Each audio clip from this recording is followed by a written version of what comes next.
ओम अज्ञानतिमिरान्धस्य ज्ञानञ्जनशलाकया चक्षुरुन्मिलितं येन तस्मै श्रीगुरुवे नमः। श्रीचैतन्यमनोभीष्टं स्थापितं येन भूतले स्वयं रूपकदा मह्यं ददाति स्वपदान्तिकं। वन्देऽहं श्रीगुरु श्रीबुद्धपदकमलं श्रीगुरून् वैष्णवाचं श्रीरूपं साग्रजातं सगणरघुनाथान्वितं तं सजीवं साद्वैतं सावधूतं परिजनसहितं कृष्णचैतन्यदेवं श्रीराधाकृष्णपादान् सगणललितान् श्रीविशाखान्वितांश्च नित्यानंदम नमस्तुभ्यं प्रेमानंद प्रदायते कलमस्य नाशाय जानवे नमः।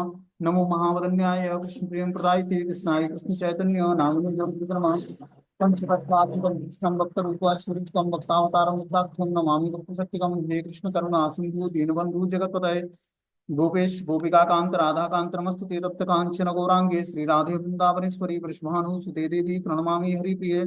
वांछा कल्पतरुभ्यश्च कृपा सिन्धुभ्येव च पतितानां पावनेभ्यो वैष्णवेभ्यो नमः। जय श्री कृष्ण चैतन्य प्रभु नित्यानंद श्री अद्वैत गदाधर श्रीवासादि श्री गौर भक्तवृंद। हरे कृष्ण कृष्ण कृष्ण हरे हरे, हरे राम राम राम हरे हरे। इसमें आज श्रीमद् भगवद गीता का दूसरा अध्याय श्लोक संख्या 12 नंबर पढ़ना है। ठीक है ना, ये सेकंड मीटिंग है क्लास आज का, तो आज 12वां नंबर श्लोक सेकंड मीटिंग में पढ़ना है। बोलते हैं, न त्वेवाह जातु नाशा न त्वनियमे जनाधिप न चेव न भविष्यामः सर्वे वैमत्य परम। ऐसा कभी नहीं हुआ जो मैं ना रहा हूं और तुम ना रहे हो, अथवा ये समस्त राजा ना रहे हो, और न ऐसा है कि भविष्य में हम लोग नहीं रहेंगे। भगवान ये बताना चाहते हैं कि हे अर्जुन, जिसके लिए तुम शोक कर रहे हो, ऐसा नहीं है कि मैं ना रहा हूं और तुम ना रहे हो, और न ये समस्त राजा जो युद्ध करने के लिए उद्यत हैं ये ना रहे हैं। और भविष्य में ऐसा भी नहीं होगा कि न तुम रहोगे और न मैं रहूंगा और ये समस्त राजा नहीं है। ऐसा कभी नहीं होगा कि ये ना रहें और मैं ना रहूं और तुम ना रहो।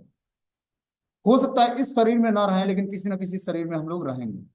भगवान तो, भगवान का शरीर तो सच्चिदानंद है, लेकिन और जीवात्माओं का जो शरीर है पंचभूतों से बना, ऐसा नहीं है कि वो इस शरीर में नहीं है तो अब आगे अगले मतलब इस शरीर में है तो अब अगला शरीर उनका उनको नहीं मिलेगा। ऐसा नहीं है। भगवान बता रहे हैं कि ऐसा कभी नहीं होगा कि न तो न मैं न रहा हूं, न तुम न रहे हो, और न ये समस्त राजा न रहे हैं।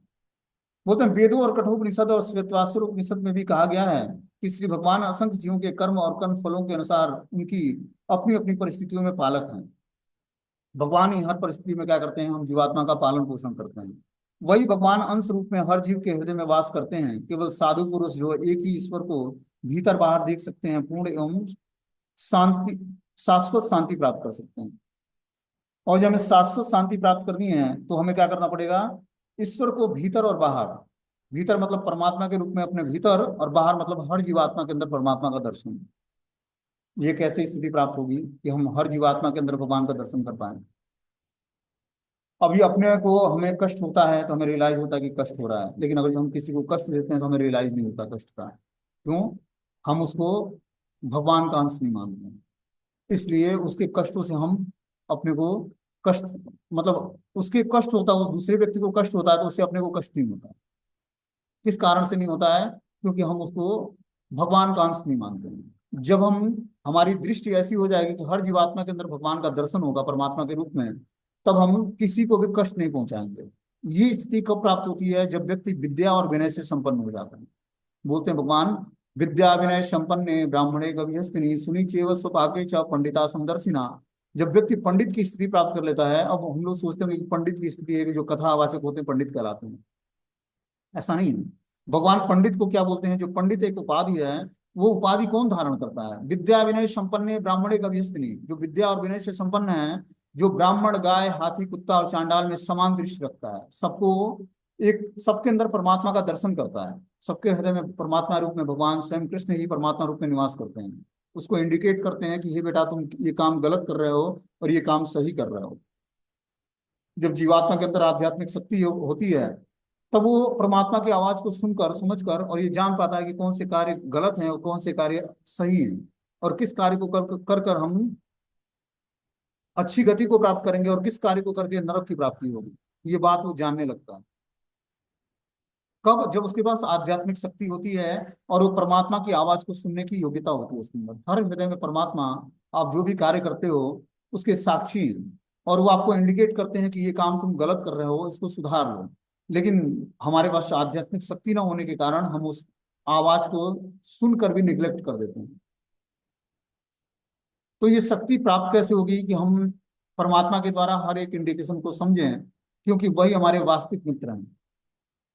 मान लो कि एक गुरु हैं, हमें पढ़ाते हैं भगवत गीता भागवतम या नाम जप करने की प्रैक्टिस कराते हैं, तो 2 4 साल 5 साल 10 साल उनके साथ हम रहेंगे। फिर हो सकता है कि वो, उनका डेस्टिनेशन अलग हो, आपका डेस्टिनेशन अलग हो, एक दूसरे से बिछड़ जाएगा व्यक्ति। इस भौतिक संसार में कोई किसी के साथ परमानेंट नहीं है।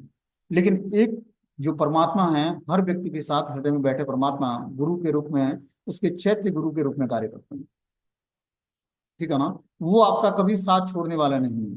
तो उस चैत्य गुरु को आप अपने हृदय में धारण कैसे करोगे? धारण तो है, लेकिन उनके द्वारा बताए हुए पथ निर्देश का पालन कैसे कर पाओगे? जब आप आध्यात्मिक एक्टिविटी करते हो तब आपके पास आध्यात्मिक शक्ति आती है। उस आध्यात्मिक शक्ति से आप अपने हृदय की आवाज को, जो परमात्मा रूप में भगवान हृदय में बैठे हुए हैं, उनकी आवाज को सुनकर और क्रियान्वित कर पाते हो, अपनी क्रिया में, एक्टिविटी में ला पाते हो। तो उस आवाज को सुनने के लिए आपके पास आध्यात्मिक शक्ति होनी चाहिए। आध्यात्मिक शक्ति व्यक्ति तभी प्राप्त कर सकता है जब वो सूर्य उदय होने से कुछ लगभग 1.5 घंटा पहले उठे, स्नान करके भगवान का नाम का जप करे।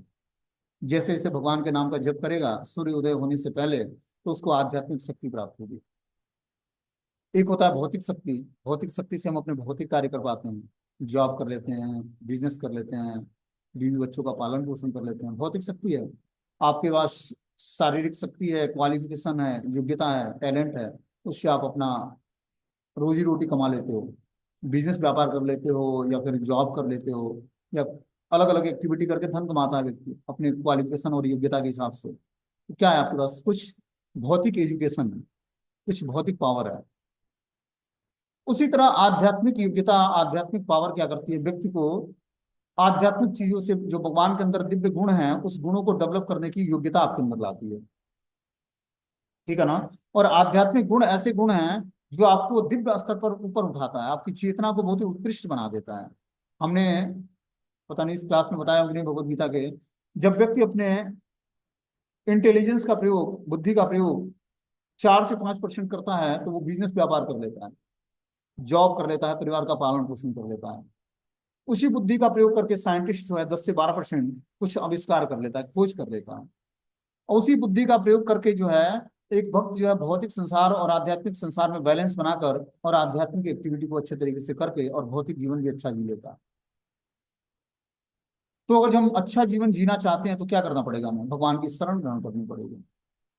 भगवान बोलते हैं कि अनेकों अनेकों जन्मों के बाद व्यक्ति को जो है ये ज्ञान प्राप्त होता है, जो वो ज्ञान प्राप्त करना चाहता है, कि बहुनाम जन्म नामंते ज्ञानवान वा प्रपद्यते वासुदेव सर्वेति समहात्मा सुदुर्लभम। कि अनेकानेक जन्मों के बाद उसको ज्ञान होता है कि वासुदेव ही समस्त कारणों के कारण है, और इस प्रकार वो भगवान की शरण ग्रहण करता है। अब देखो, आज संडे है, संडे को सभी लोग फ्री होते हैं, दोपहर का समय कोई मार्केट या कहीं बाहर पब्लिक प्लेस में नहीं जाएगा। चाहते तो घर में ऑन करके जो है भगवत गीता का ज्ञान से, और ये मैसेज आप लोगों को ग्रुप में पता है कि लगभग 1000 लोग ग्रुप में हैं, और सबको मैसेज किया गया है। उसमें से कितने लोग प्रेजेंट हुए सबके सामने? तो जो आध्यात्मिक ज्ञान है निःशुल्क वितरण हो रहा है। अभी कोई मूवीज का कोई रिलीजन हो रहा हो, या फिर कुछ पैसे लगाकर कुछ नाटक या नौटंकी चल रहा हो, सभी लोग इकट्ठे हो जाते हैं। उसमें किसी को, सबके पास टाइम होता है कि चलो इंटरटेनमेंट होगा, 1.5 घंटे टाइम अपना, आज संडे है कुछ इंटरटेनमेंट कर लेते हैं। लेकिन भगवत गीता का ज्ञान सुनने के लिए, जो सत्य ज्ञान है, भगवान का ज्ञान है, यही कलयुग का प्रभाव है। और ऐसा नहीं है सुबह से कॉलिंग हुई सबको कि आप लोगों को क्लास में प्रेजेंट होइए, हम लोग रिक्वेस्ट करते हैं लोगों से कि आप लोग उपस्थित होकर, निःशुल्क क्लासेज हो रहे हैं, आप लोग उपस्थित होइए, भगवत गीता का ज्ञान सुनिए और अपने जीवन में धारण करिए। लेकिन देखो कलयुग का क्या प्रभाव है। कोई व्यक्ति भगवत ज्ञान सुनना नहीं चाहता है, न ही भगवान को जानना चाहता है, न ही नाम जप करना चाहता है। सभी लोग भोग विलास की दुनिया में मस्त हैं और बोल रहे हैं कि हिंदुस्तान और पाकिस्तान में युद्ध हो रहा है। युद्ध होगा क्यों नहीं? घर घर में युद्ध होगा, घर घर ही पाकिस्तान और हिंदुस्तान बन जाएगा। जब व्यक्ति भगवान को स्वीकार नहीं करेगा तो घर में ही पाकिस्तानी घुसपैठ करेंगे, अपने घर के ही लोग पाकिस्तानी बन जाएंगे। क्योंकि आपस में जहां युद्ध होता है वही तो हिंदुस्तान और पाकिस्तान है। पाकिस्तान इंडिया से अलग नहीं था। आज वो युद्ध हो रहा है, वो भाई भाई का युद्ध है एक तरह से देखा जाए। क्यों? एक ही परिवार के ये सदस्य थे, हिंदुस्तानी ही थे, लेकिन बंटवारा करके पाकिस्तान बन गया। और आज वो पाकिस्तानी आक्रमण करके हिंदुस्तान हिंदुस्तान को अपने में मिलाना चाहते हैं। तो हर घर में पाकिस्तान बसा हुआ है आजकल देखा जाए तो। क्या पाकिस्तान और हिंदुस्तान का युद्ध हो रहा है? घर घर में पाकिस्तानी है, आपस में ही कलह मचा हुआ है, और एक दूसरे को व्यक्ति मारने के लिए उद्यत है। आपस में भाई भाई में द्वेष है, माता पिता और बच्चों में आपस में द्वेष है, एक दूसरे से बात नहीं करते, मिलते मिलाते नहीं। यही कलयुग का प्रभाव है। तो जो ज्ञान दिव्य ज्ञान है, जैसे हीरे की दुकान में भीड़ नहीं होता है और कोयले की दुकान में भरपूर भीड़ होता है। जहाँ पर वस्तु मिले सस्ता, वहां पर भीड़ नहीं हो, वहां पर भीड़ होगा बहुत। और जहाँ पर शुद्ध वस्तु मिले हीरा, वहां पर भीड़ नहीं होगा। तो जहाँ पर शुद्ध ज्ञान मिलता है, भगवत गीता का ज्ञान जिसको धारण करके व्यक्ति का जीवन सुधरना है, अपने कष्टों से छुटकारा प्राप्त करना है, उस क्लास में प्रेजेंट होगा दो व्यक्ति। और जहाँ नाटक और नौटंकी चल रहा हो, वहां पर हजारों की संख्या में भीड़ लगेगा। अभी बोला जाए कि कुछ नौटंकी हो या नाटक कुछ प्रस्तुत किया जाए, तो सभी लोग क्लास में उपस्थित हो जाएंगे। कुछ इंटरटेनमेंट के सब्जेक्ट हो तो सभी लोग आएंगे क्लास में। लेकिन भगवत गीता का ज्ञान जो सीरियस ज्ञान है, जिसको धारण करके हमारा जीवन सुधरना है, उस ज्ञान को नहीं सीखना चाहता लोग। यही दुर्भाग्य है अपना। समझ रहा, तो जितना वर्ल्ड वाइड हम लोग प्रचार करते हैं, प्रयास करते हैं कि लोग भगवत गीता के ज्ञान को सीखें, भगवान की शरण ग्रहण करें, लेकिन बता रहे हैं कि बहुनाम जन्म नामन्ते ज्ञान मानमा प्रपद्यते वासुदेव सर्वइति स महात्मा। ऐसा महात्मा बहुत ही दुर्लभ है जो भगवान वासुदेव को स्वीकार करके उनके ज्ञान को स्वीकार करे। ये बहुत ही बिरले ही व्यक्ति, बताते हैं, व्यक्ति हजारों की संख्या में, भगवान बोलते हैं कि हजारों की संख्या में व्यक्ति आता है। उस हजारों की संख्या में कोई एक व्यक्ति सिद्धि के लिए प्रयास करता है। उस एक व्यक्ति के सिद्धि के लिए प्रयास में, वैसे हजारों जो सिद्धि के लिए प्रयास करते हैं, मतलब हजारों में से कोई एक व्यक्ति सिद्धि के लिए प्रयास किया। उस उस एक व्यक्ति, जब वो हजार की संख्या में होगा, उस हजारों में से कोई व्यक्ति जो है वास्तव में सिद्धि प्राप्त करता है। इतना रेयर है ये भगवान की भक्ति। मंदिरों के अंदर बहुत सारे भक्त लोग आते हैं दर्शन के लिए। क्या करते हैं? भगवान का दर्शन नहीं करते, अपने में आपस में सेल्फी खींचने में लगे। आए दर्शन करना चाहिए, वहां पर कुछ ज्ञान अर्जन करना चाहिए कि आखिर उद्देश्य क्या है इतने बड़े मंदिर बनाने का, इतने भगवत गीता और भागवतम जैसे ज्ञान का वितरण, प्रसाद का वितरण, माला वितरण, सब कुछ हो रहा है। इसका उद्देश्य क्या है जी? हम अपने इंडिया के कोने कोने से लोग आते हैं वृंदावन धाम में, लेकिन आकर वही सेल्फी खींचकर और ले जाते हैं, फेसबुक और व्हाट्सएप पे लगाते हैं, लोगों को दिखाते हैं। इसका उद्देश्य क्या है? आपने हजारों रुपए खर्चा करके अपना 2 दिन 4 दिन का टाइम निकाल कर वृंदावन धाम आए, यहाँ से कुछ मंत्र दीक्षा, मंत्र प्रसाद, भगवान का दर्शन, कुछ यहाँ से अच्छी चीजें ले जानी चाहिए धाम से, तो लेकर के आ जाते हो, सेल्फी लेकर जाता है व्यक्ति। ये इसीलिए दुर्दशा है अपने देश की। यहाँ पर इस भारत भूमि ते हिले मनुष्य जन्मार, जन्म सार्थक करी करो परोपकार। भारत भूमि में व्यक्ति मनुष्य जन्म लिया है, तो उसका उद्देश्य क्या है कि अपना जीवन सार्थक करके दूसरे पर उपकार करे, दूसरे को भगवान की भक्ति से जोड़े। पहला अपना जीवन सार्थक करे भक्ति करके, और फिर दूसरे को भी भगवान की भक्ति से जोड़े। इसलिए भगवान ने भारत भूमि में, क्योंकि यहाँ इस भूमि पर राम और कृष्ण जैसे स्वयं साक्षात भगवान प्रकट हुए। ठीक है ना? तो जीवन के उद्देश्य को जो जानेगा, वही भगवत गीता के ज्ञान को सुनेगा, सीखेगा। आगे इसमें बता रहे हैं कि ऐसा कभी ना हुआ हो कि न मैं रहा हूं, न तुम रहे हो, और न ही समस्त राजा रहे हो, ऐसा भविष्य में हम लोग नहीं, या हम लोग भविष्य में नहीं रहेंगे। बोलते हैं जो वैदिक ज्ञान अर्जुन को प्रदान किया गया, वही विश्व के उन समस्त पुरुषों को प्रदान किया जाता है जो विद्वान होने का दावा तो करते हैं, किंतु जिनकी ज्ञान राशि न्यूनतम है। ये जो भगवत गीता का ज्ञान है, ये समस्त पुरुषों को भगवान प्रदान करते हैं, ये वैदिक ज्ञान। लेकिन जो विद्वान होने का दावा तो करता है, जिनकी ज्ञान राशि शून्य है, वो इस ज्ञान को धारण नहीं कर सकते हैं। भगवान यह स्पष्ट कहते हैं कि वे स्वयं अर्जुन तथा युद्ध भूमि में एकत्र सारे राजा शाश्वत प्राणी हैं। इन जीवों की बद्ध तथा मुक्त अवस्थाओं में भगवान ही एकमात्र उनके पालक हैं। भगवान परम पुरुष हैं तथा भगवान का चिर संगी अर्जुन एवं वहां पर एकत्र सारे राजा शाश्वत पुरुष हैं। ऐसा नहीं है कि ये भूतकाल में प्राणियों के रूप में अलग अलग उपस्थित नहीं थे, या ऐसा नहीं है कि ये शाश्वत पुरुष बने नहीं रहेंगे। उनका अस्तित्व भूतकाल में तथा भविष्य में भी निर्बाध रूप से बना रहेगा। अतः किसी के लिए शोक करने की कोई बात नहीं। तो यहाँ पर अर्जुन को भगवान ज्ञान देते हैं कि तुम जिसके लिए शोक कर रहे हो, ऐसा नहीं कि वो भूतकाल में नहीं थे, या वर्तमान में नहीं है, या भविष्य में नहीं रहेंगे। ठीक है ना? हो सकता है मृत्यु को प्राप्त कर लें, शरीर त्याग दें, लेकिन फिर से उनको नया शरीर मिल जाएगा। तो इसलिए तुम्हें इनके लिए शोक नहीं करना है। ये अधार्मिक लोग हैं, हमारे सामने मृत्यु को प्राप्त करेंगे तो निश्चित रूप से इनके पाप नष्ट हो जाएंगे। भगवान ने बोला कि अगर जो ये हमारे सामने मृत्यु को प्राप्त करते हैं, और जो हमारे सामने इनको तुम मारते हो, तो इनकी सदगति हो जाएगी, समस्त पापों से छूट जाएंगे ये।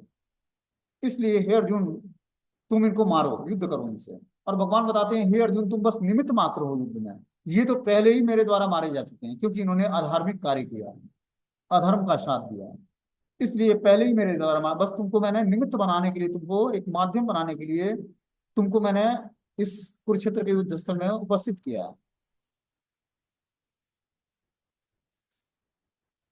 बोलते हैं देहिनो अस्मिन यथा देहे कौमारम यौवनम जरा तथा देहांतर प्राप्ति धीरस्तत्य न मुह्यति। जिस प्रकार शरीरधारी आत्मा इस शरीर में बाल्यावस्था से तरुणावस्था में फिर वृद्धावस्था में निरंतर अग्रसर होता रहता है, उसी प्रकार मृत्यु होने पर आत्मा दूसरे शरीर में चला जाता है।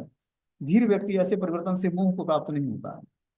क्या बोलते हैं यहाँ पर कि जिस प्रकार शरीरधारी आत्मा शरीर में बाल्यावस्था से तरुणावस्था में फिर तरुणावस्था से वृद्धावस्था में निरंतर अग्रसर होता है। शरीर पहले क्या होता है, जन्म लेता है, बाल्यावस्था में आता है, फिर तरुणावस्था आती है उसकी, फिर वृद्धावस्था को प्राप्त होता है। ये प्रोसेस निरंतर चलता रहता है। जब जो जीवात्मा शरीर धारण करता है, बाल्यावस्था में आएगा, तरुणावस्था को प्राप्त करेगा, फिर वृद्धावस्था को प्राप्त करेगा और फिर अंत में मर जाएगा।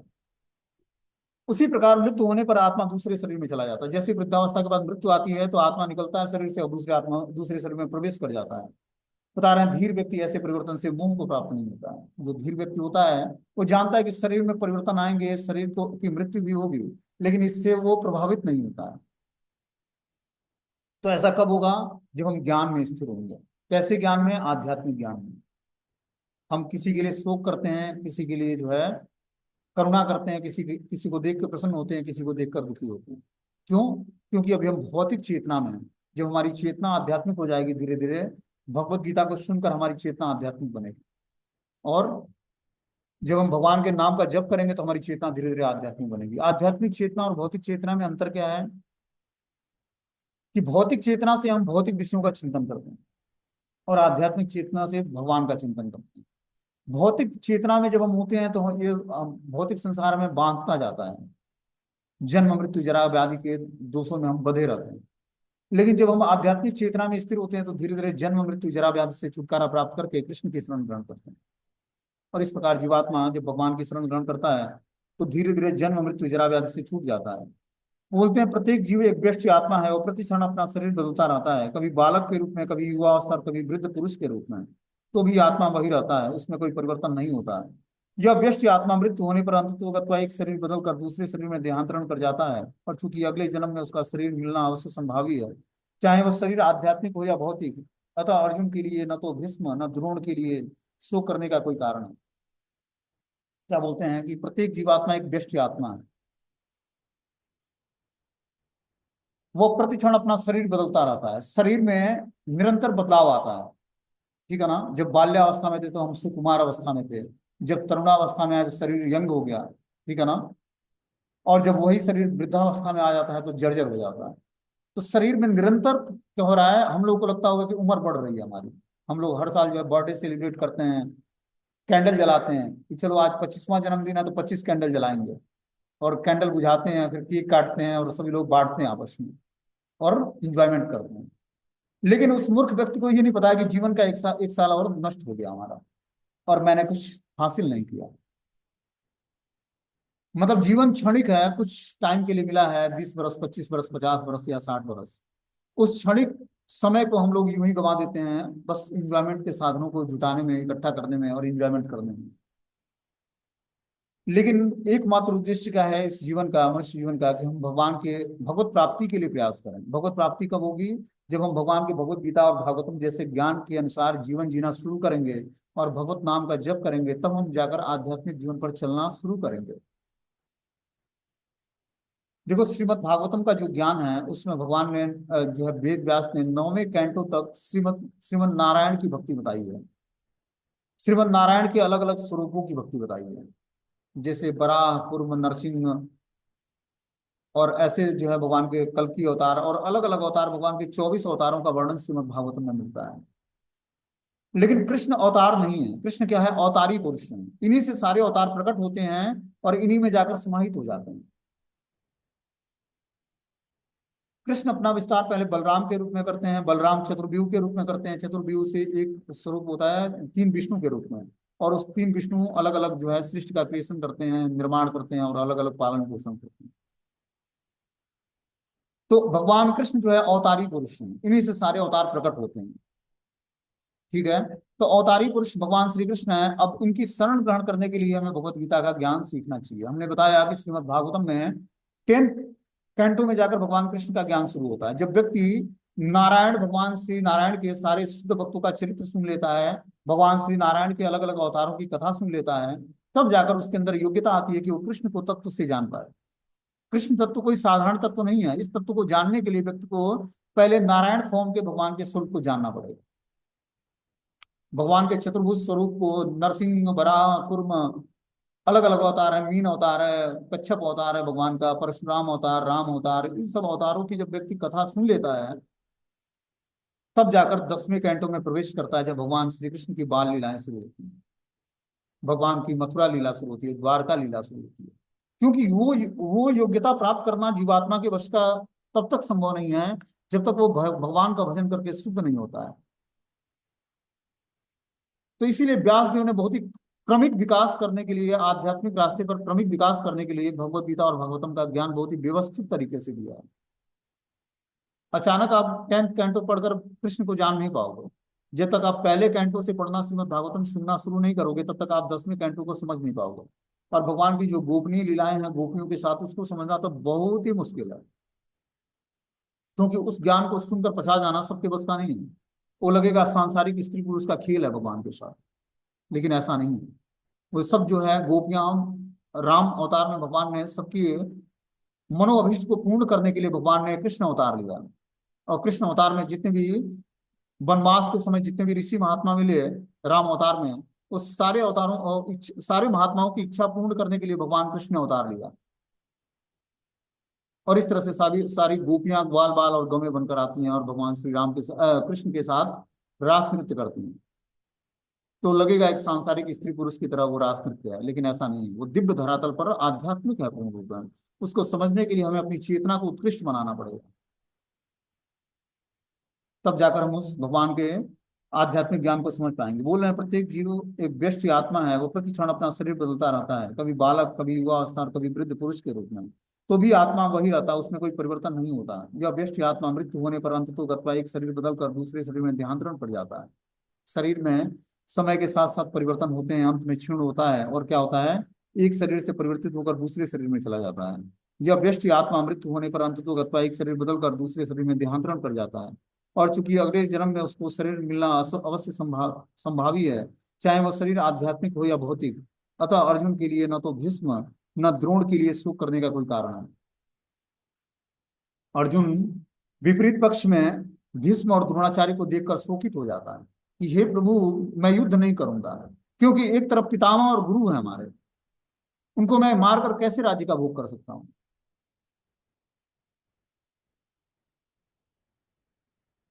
अगले जन्म में इसका शरीर मिलना अवश्य संभावी है। अर्जुन के लिए न तो भीष्म और द्रोण के लिए शोक करने का कोई कारण था, अपितु उन्हें प्रसन्न होना चाहिए कि वो अपने पुराने शरीर को बदल कर नए शरीर ग्रहण करेंगे और इस तरह वह नई शक्ति प्राप्त करेंगे।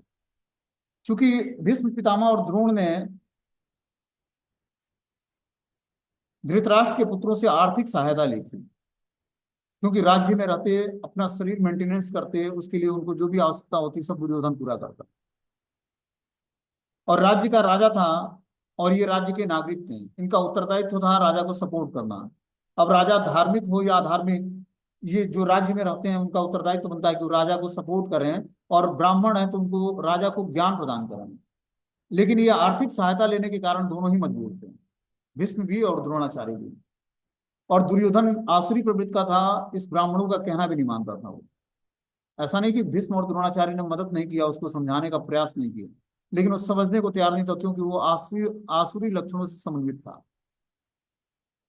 इस तरह बता रहे हैं, अतः अर्जुन के लिए भीष्म और द्रोण के लिए शोक करना कोई कारण नहीं था, अपितु उन्हें प्रसन्न होना चाहिए कि अपने पुराने शरीर को बदलकर नए शरीर ग्रहण करेंगे। अब इस पुराने शरीर को जब वो त्यागेंगे तो फिर से नया शरीर धारण करेंगे और फिर से भगवान की भक्ति को अडॉप्ट करेंगे, क्योंकि ये भगवान के भक्त थे, ये अधार्मिक नहीं थे, लेकिन इन्होंने अधर्म का साथ दिया था, इसलिए इस शरीर को त्यागना पड़ा। क्योंकि जिस शरीर से हम अधर्म कार्य अधार्मिक कार्य करते हैं, उस शरीर को भगवान आज नहीं तो कल नष्ट करके फिर से आपको नया शरीर देंगे। और जब आप भक्ति करते हो, तो भक्ति करते हुए कोई व्यक्ति अधर्म का कार्य कर देता है बाई चांस किसी कारणवश, तो भगवान इस शरीर को नष्ट करने के बाद फिर से नया शरीर धारण करने की चांस देते हैं। और फिर वहीं से भक्ति शुरू होगी जहां से आपने भक्ति छोड़ा था। क्योंकि भीष्म और द्रोण साधु पुरुष थे, इसलिए अगले जन्म में उन्हें आध्यात्मिक शरीर प्राप्त होगा, नहीं तो कम से कम उन्हें स्वर्ग लोक में भोग करने की अनुरूप शरीर तो प्राप्त होगा ही। अतः दोनों ही दशाओं में शोक का कोई कारण नहीं बनता है। यहाँ पर बता रहे हैं कि चूंकि भीष्म और द्रोण दोनों ही साधु पुरुष हैं, अतः उनको आध्यात्मिक शरीर प्राप्त होगा, कम से कम उन्हें स्वर्ग का भोग करने के अनुरूप शरीर तो प्राप्त होगा ही होगा। ठीक है ना। बता रहे हैं अतः दोनों ही दशाओं में शोक करने का कोई कारण नहीं है, कि किसी भी दशा में, और जो शरीर छोड़ भी देते हैं तो उनको उसके लिए शोक करने का कोई कारण दिखता नहीं है। क्योंकि वो जो शरीर छोड़ते हैं तो फिर से एक नया शरीर मिलेगा, उस नए शरीर से फिर से वो भगवान की भक्ति को स्वीकार करेंगे। बोलते हैं जिस मनुष्य को व्यष्टि आत्मा परमात्मा और भौतिक और आध्यात्मिक प्रकृति का पूर्ण ज्ञान हो जाता है वो धीर कहलाता है। ऐसा मनुष्य कभी भी शरीर परिवर्तन द्वारा ठगा नहीं जाता। जब व्यक्ति आध्यात्मिक ज्ञान सीखकर आत्मा परमात्मा और भौतिक तत्वों को जान जाता है और आध्यात्मिक प्रकृति को जान जाता है, पूर्ण ज्ञान में स्थिर हो जाता है, तो धीर बन जाता है, गंभीर बन जाता है। और ऐसे मनुष्य शरीर परिवर्तन से सुख युक्त नहीं होता है। जब व्यक्ति एक शरीर को छोड़ता है दूसरे शरीर में प्रवेश करता है, आत्मा एक शरीर को छोड़कर दूसरे शरीर में प्रवेश करती है, तो व्यक्ति क्या करता है, उस शरीर को लेकर रोता है कि ये हम चले गए, अब हमारा परवरिश कौन करेगा। किस कारण से होता है? शरीर से आसक्ति के कारण। जबकि जब ज्ञान में वो स्थिर होगा व्यक्ति, तो जानता है कि शरीर, एक शरीर को त्यागने के बाद एक शरीर जो है, एक आत्मा नए शरीर में प्रवेश कर जाती है और नए तरीके से एक्टिविटी करती है। तो पुराने शरीर को त्यागने के लिए सुख किस बात का है? ये तभी होगा, तभी हम इस तरह की दृढ़ता प्राप्त कर पाएंगे जब हम आध्यात्मिक ज्ञान में स्थिर होंगे।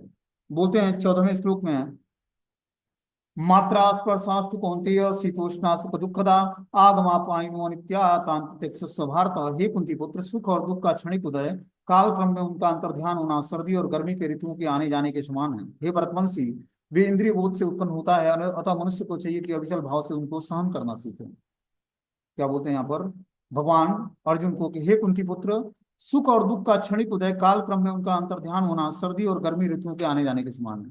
कि हर व्यक्ति के जीवन में सुख और दुख भरी परिस्थितियां आती हैं। ये उसी प्रकार है जिस प्रकार सर्दी और गर्मी के ऋतु परिवर्तन होते हैं। सर्दी के बाद गर्मी और गर्मी के बाद सर्दी आती है, उसी तरह जीवन में सुख और दुख आते हैं। सुख और दुख का क्षणिक उदय होता है, कुछ टाइम सुख होता है, कुछ टाइम दुख होता है। जब हम कृष्ण भक्ति को स्वीकार करते हैं, भगवान का नाम जब करते हैं, ठीक है ना, भगवत गीता के ज्ञान का पालन करते हैं, तब हमारे भगवान सुख और दुख के दोनों खातों को निरस्त कर देते हैं। हमारे शुभ और अशुभ फलों को नष्ट कर देता है भगवान। न सुख बचेगा न दुख बचेगा आपके जीवन में। तो बचेगा क्या? आदमी दो चीजें जानता है, या तो उसको सुख मिलता है या दुख मिलता है। लेकिन भगवान ने सुख और दुख के दोनों खातों को निरस्त कर देता है कृष्ण भक्ति। और क्या देता है उसको? आनंदमय जीवन देता है, कि जपते रहो, नाम जप करते रहो और हमेशा आनंद में रहो। Chant and be happy.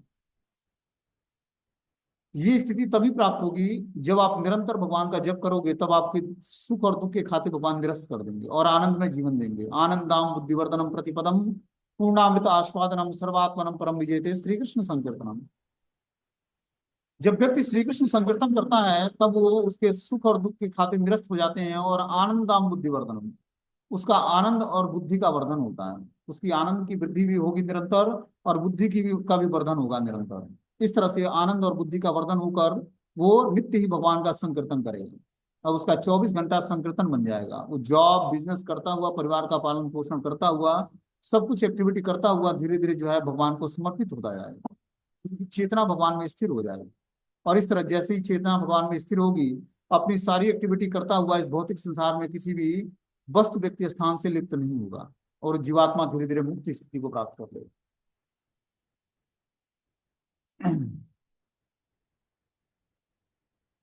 बोलते हैं सुख और दुख का क्षणिक उदय काल क्रम में उनका अंतर्ध्यान होना सर्दी और गर्मी के ऋतुओं के आने जाने के समान है। हे व्रतवंशी, वे इंद्रिय बोध से उत्पन्न होते हैं। ये इंद्रियों के बोध से, इंद्रियों को रियलाइज होता है सुख और दुख, ठंडी और गर्मी।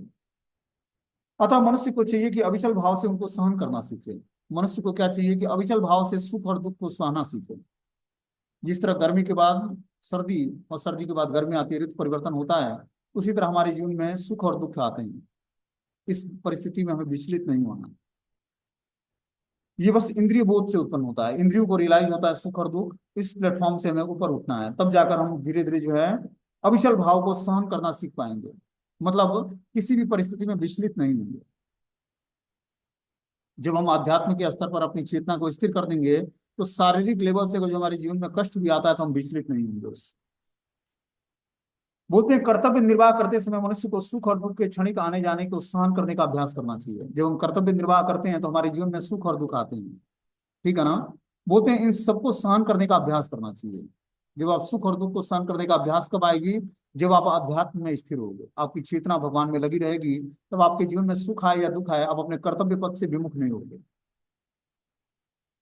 जैसे हम देखते हैं पांडवों के जीवन में 14 वर्ष के जो 13 वर्ष का वनवास और 1 वर्ष का अज्ञातवास मिला था इन्हें, ठीक है ना। उस 14 वर्ष के वनवास में इन्होंने बहुत सारे कष्ट झेले, ठीक है ना। राज्य से निष्कासित कर दिया गया, पत्नी को जो है निर्वस्त्र करने का प्रयास किया गया, जुओं में सारे राज्य हार गए ये। उसके बाद 14 वर्ष जंगलों में ठोकर खाते रहे, और कुंती माता को अलग कष्ट था, बच्चों को अलग, न खाने का न रहने का ठिकाना, और वनवास में भ्रमण करते वनों वनों में, ब्राह्मण वेश धारण करते। फिर लाक्षागृह में इनको प्रवेश कराया गया, उसमें आग लगा दिया गया। उसके बाद भी वहां से बच निकले। तो अनेक कष्टों का सामना करना पड़ा, लेकिन एक आनंदमय चीज थी इनके पास। क्या?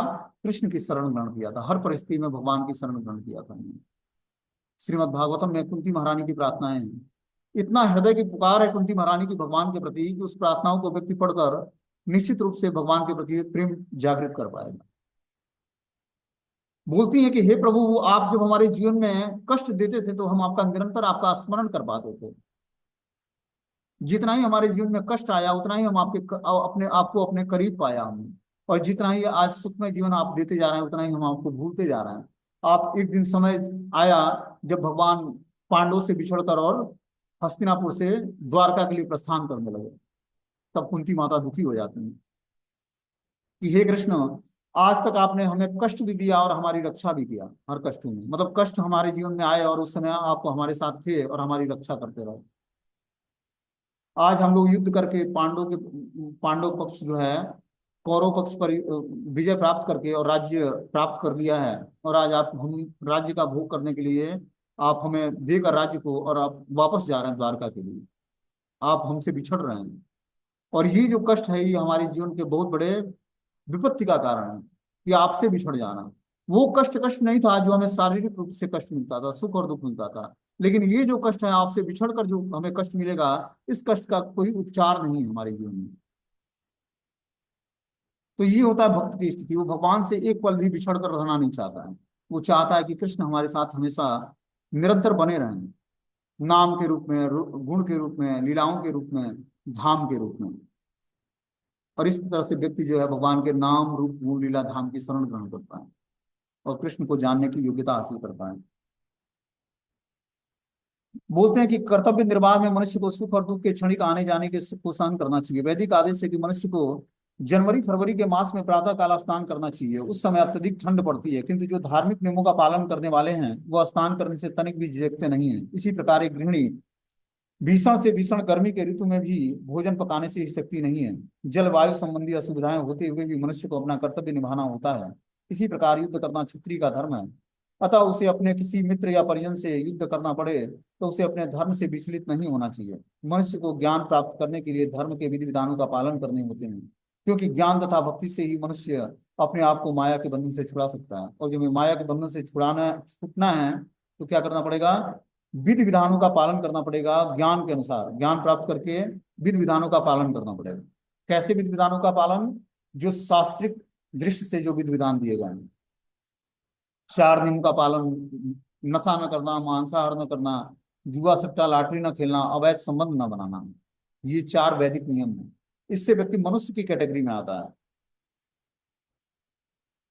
बोलते हैं इसी प्रकार एक गृहिणी भीषण से भीषण गर्मी के ऋतु में मई और जून के महीनों में भी भोजन पकाने से हिचकती नहीं है। जलवायु संबंधी असुविधाएं होती हुए भी मनुष्य को अपना कर्तव्य निभाना पड़ेगा। जलवायु में बहुत सारे असुविधाएं आएंगी, कभी गर्मी होगा, कभी ठंड पड़ेगी, कभी बारिश होगा। ऐसी असुविधाओं के बीच में रहते हुए भी अपने कर्तव्य को निभाना पड़ेगा। इसी प्रकार युद्ध करना क्षत्रिय का धर्म है। अतः उसे अपने मित्र या परिजन से युद्ध करना पड़ेगा, जो उसे अपने धर्म से विचलित नहीं होना चाहिए। मनुष्य को ज्ञान प्राप्त करने के लिए धर्म के विधि विधानों का पालन करने होते हैं। क्योंकि ज्ञान तथा भक्ति से मनुष्य अपने को माया के बंधन से छुड़ा सकता है। अर्जुन को जिन दो नामों से संबोधित किया गया है वो महत्वपूर्ण है। कौन्तेय कहकर संबोधित करके करने से यह प्रकट होता है कि अपनी माता की ओर से संबंधित हैं, और भारत कहने से उनके पिता की ओर पितृकुल से संबंध प्रकट होता है। दोनों ओर उनका महान विरासत प्राप्त है। महान विरासत प्राप्त होने के फलस्वरूप कर्तव्य निर्वाह का उत्तरदायित्व आ पड़ा है। अतः अर्जुन युद्ध से विमुख नहीं हो सकता है। तो यहाँ पर भगवान ने अर्जुन को दो नाम बताए हैं। एक तो कौन्तेय मतलब जो मातृकुल की ओर संबोधित करता है, कौन्तेय मतलब कुंती के पुत्र, और भारत मतलब उनके पिता के पितृकुल की तरफ संबंध की तरफ वो इंगित करता है। इस तरह से अर्जुन एक महान विरासत प्राप्त करने वाला है। उस विरासत को प्राप्त करने के लिए अपने कर्तव्य निर्वाह के लिए उसको उत्तरदायित्व उठाना पड़ेगा। जो कर्तव्य है उसका युद्ध करना, वो उसको उत्तरदायित्व के रूप में मिला है भगवान के द्वारा। उस उत्तरदायित्व का पालन करना पड़ेगा, उस रिस्पॉन्सिबिलिटी को स्वीकार करना पड़ेगा। ये इस 14वें श्लोक में भगवान ने बताया। ठीक है, अब 15वां श्लोक अगले संडे को बताया जाएगा क्लास में।